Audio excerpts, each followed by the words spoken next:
Praise the lord. హల్లెలూయా. సామెతలు 16:6లో మనం చూచినట్లయితే, కృపా సత్యము వలన దోషమునకు ప్రాయశ్చిత్తము కలుగును.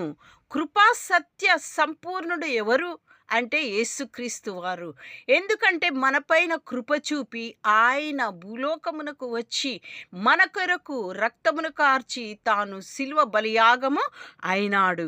ఆ విధంగా మన మీద కృప చూపినాడు.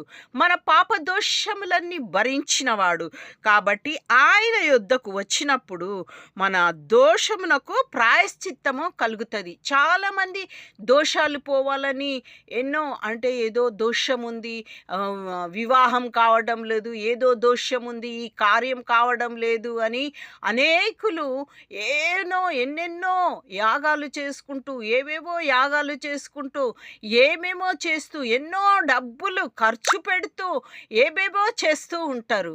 మీరు ఒక్క పైసా కూడా ఖర్చు పెట్టకుండా ఉచితముగా ఈ కృపా సత్య సంపూర్ణి యొక్క యాగము యొద్దకు వచ్చిన ఎడల మీరు ఏ యాగం చేయాల్సిన అవసరం లేదు. మన దోషముల కొరకు ఆయన యాగమైపోయినాడు.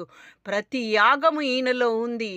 ప్రతి దోషము ఈయన యొద్దకు వచ్చినప్పుడు ఆ దోషములు మన నుండి ఆయన యొద్దకు వచ్చి పశ్చాత్తాపడినప్పుడు ఆ దోషము పశ్చాత్తాపముతో ప్రాయశ్చిత్తము అవుతుంది. అంతేకాదు, యెహోవాయందు భయభక్తులు కలిగి ఉండుట వలన మనుష్యులు చెడుతనం నుండి తొలగిపోతారు. ఆయన యందు భయభక్తులు కలిగి ఉండుట వలన చెడుతనం నుండి తొలగిపోయినప్పుడు అక్కడ ఏమవుతుందంటే, ఒకని ప్రవర్తన యెహోవాకు ప్రీతిగా కరమైనప్పుడు ఆయన వారి శత్రువులను కూడా సహితము మిత్రులుగా చేసి సమాధానపరిచి మన దోషములన్నీ కడిగివేసి సమాధానము, శాంతము, మరి మన యొక్క కార్యములు ముందుకు సాగేటటువంటి కృప సత్య సంపూర్ణుడు మనకు కృప దయచేయును.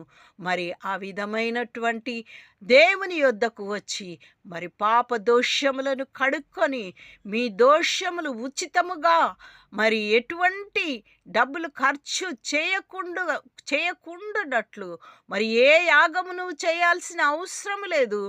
దేవుని యాగము యొద్దకు, బలియాగము యొద్దకు వచ్చిన ఎడల నీ దోషములన్నీ కడిగి నీకు ప్రాయశ్చిత్తము వచ్చి మరి నీకు పరలోక రాజ్యము కూడా, నిత్య జీవము కూడా వస్తుందని మరి అందరూ కూడా మరి అది గ్రహించి, దానిని అన్వేషించి, దానిని తెలుసుకొని ఈ కృప